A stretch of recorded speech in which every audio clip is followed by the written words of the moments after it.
మా ముగ్గురిని ప్రసన్నుల్ని చేశారు. మీ తపస్సు ఇతర ఋషులకు ఆదర్శం కాగలదు. మీరు చేసిన శివారాధన మా ముగ్గురికి ప్రాప్తించింది. అందువల్ల మీరు మా ముగ్గురు నుంచి వరాలను పొందటానికి అర్హులే. కోరకుండానే అన్నిటినీ పొందాము గదా. హరి, హర, బ్రహ్మదేవ తమ ముగ్గురు ఇంకా పార్వతీమాత యొక్క దర్శన ప్రాప్తిని పొందాక ఎలాంటి ఇచ్ఛాపూర్వక వరాలుంటాయి? కానీ పరమపిత, ఋషుల నిర్దేశానుసారం మా ప్రాయశ్చిత్తం పూర్తి కావాలంటే మేము గంగాజలంలో స్నానం చెయ్యాలి. అందుకు మేము ప్రార్థిస్తున్నాం. మేము గోహత్య పాతకం నుంచి విముక్తి పొందడం కోసం గంగమ్మ తల్లిని ప్రవహింపచేయండి. దేవి అహల్య, గోహత్య పాతకం దీని గురించి మీరు చర్చిస్తున్నారే, దాన్ని తమపై ఆరోపించడం జరిగింది. అదంతా ఈ ఈర్ష్యాళువులు, ద్వేషభావాంగల ఋషులు వారి భార్యలు పన్నిన కుట్ర. వీరంతా ఋషుల గౌరవాన్ని కళంకితం చేసేశారు. దేవేశ్వర, ఈ పాపులకు తగిన శిక్షనిచ్చి తీరాలి. వద్దు దేవేశ్వర, వీరు శిక్షాపాత్రులు గారు. వీరికి మా ధన్యవాదాలు. వీరే గనక మమ్మల్ని ప్రాయశ్చిత్తం చేసుకోమని ప్రేరేపించకపోతే మాకు నేడు ఈ త్రిమూర్తుల దర్శనం ఎలా లభించి ఉండేది?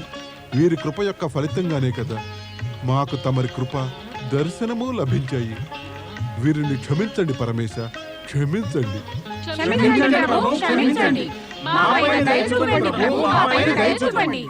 మాతా పార్వతి, మహేశ, సదాశివ, మా ప్రాయశ్చిత్తం అసంపూర్ణంగానే ఉంది.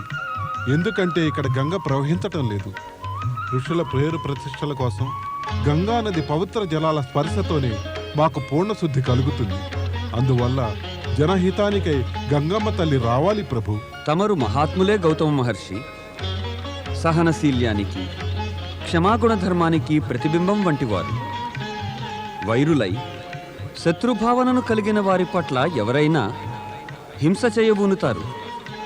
కానీ తమరేమో ప్రేమ, సహనం, క్షమాభావాలతో లోక కళ్యాణం కోరే ఆదర్శాన్నే ప్రదర్శించారు.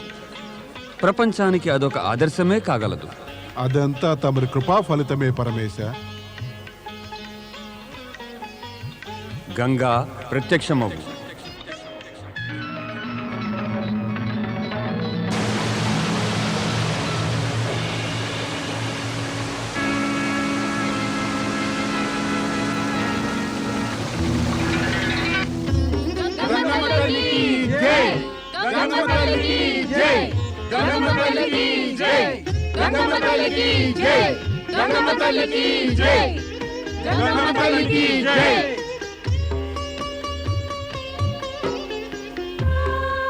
దేవేశ్వర, నాకేమి ఆజ్ఞ? దేవి గంగా, నీవు మహర్షి గౌతముడిది, ఆయన భార్య అయిన అహల్యది కోరికలు నెరవేర్చడానికి గోమతి అనే పేరుతో ఈ జలకుండంలోనే నిలిచిపోవాలి. అటు పిమ్మట ఇక్కడి నుంచి తూర్పు దిక్కు వైపుగా ప్రవహించాలి. బ్రహ్మగిరి నుంచి తూర్పు సముద్రం దాకా నీ ప్రవాహం జనులందరికీ శుభం కలిగిస్తుంది. త్రిమూర్తుల ఆజ్ఞను ధిక్కరించగలిగే సాహసము నాకు లేదు, శక్తి లేదు. అదే కాక ఇది లోక కళ్యాణ కార్యమే. సంతోషంగా నిర్వర్తిస్తాను. కానీ ఈ లోక కళ్యాణ కార్యం చేయడానికి నాకు మీరొక మాటనివ్వాలి దేవాది దేవా. ఏమిటా మాట గంగా? ఏమిటంటే, మీ త్రిమూర్తులు ముగ్గురు బ్రహ్మ, విష్ణువు, మహేశ్వరులు పార్వతీమాత సహితంగా గౌతమ మహర్షి ఆరాధించే ఈ శివలింగంలో శాశ్వతంగా నెలకొని ఉండాలి. తప్పకుండా. నీవు సదుద్దేశంతో కోరిన ఈ కోరికను తప్పక నెరవేరుస్తాం. త్రిమూర్తుల ముగ్గురం పార్వతితో పాటు ఈ శివలింగానికి మా ముగ్గురి తేజస్సును ప్రసాదిస్తాం.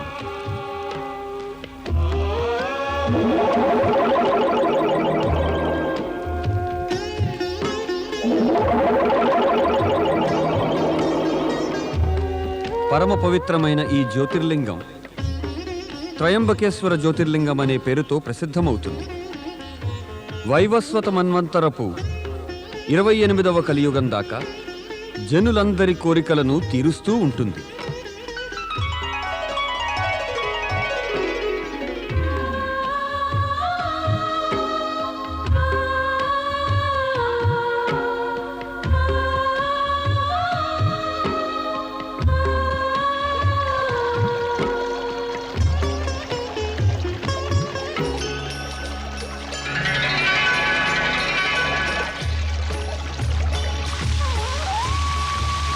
పరమేశ్వరునికి పరమపిత బ్రహ్మదేవులకు, శ్రీ మహావిష్ణువుకు, మాతా గోమతి గోదావరికి, మాతా గోమతి గోదావరికి. ఎప్పుడు శివుని భక్తులు సంకట స్థితి వచ్చిన పిలిచిన ఎప్పుడు అప్పుడు వచ్చేను జ్యోతిర్లింగములు అజర అమర శివ శంకరుడు, అజర అమర శివ శంకరుడు, అజర అమర శివ శంకరుడు, అజర అమర శివ శంకరుడు, అజర అమర శివ శంకరుడు, అజర అమర శివ శంకరుడు, అజర అమర శివ శంకరుడు, అజర అమర శివ శంకరుడు, అజర అమర శివ శంకరుడు.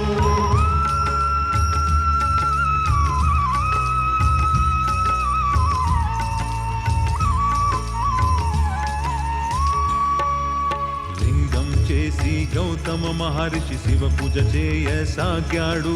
గౌతమి అహల్యల సముఖంలో శివుడు ప్రత్యక్షమయ్యాడు. గౌతమ ఋషి ప్రార్థన విని గంగా గౌతమి వచ్చాయి.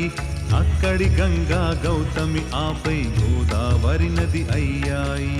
భోళానాథుని జ్యోతిర్మయ లింగం అయ్యేంది ఇక త్రయంబకం. పొందారు మనసు కోరిన ఫలం, దీని దర్శనం పొందిన వారు. శ్రద్ధతో ఇక్కడ వచ్చిన వారికి అయ్యేను మనోవాంఛలు సఫలం. శివమయం తప్పక అయిపోతుంది జీవితంలో వారికి అనుక్షణం. శివునికి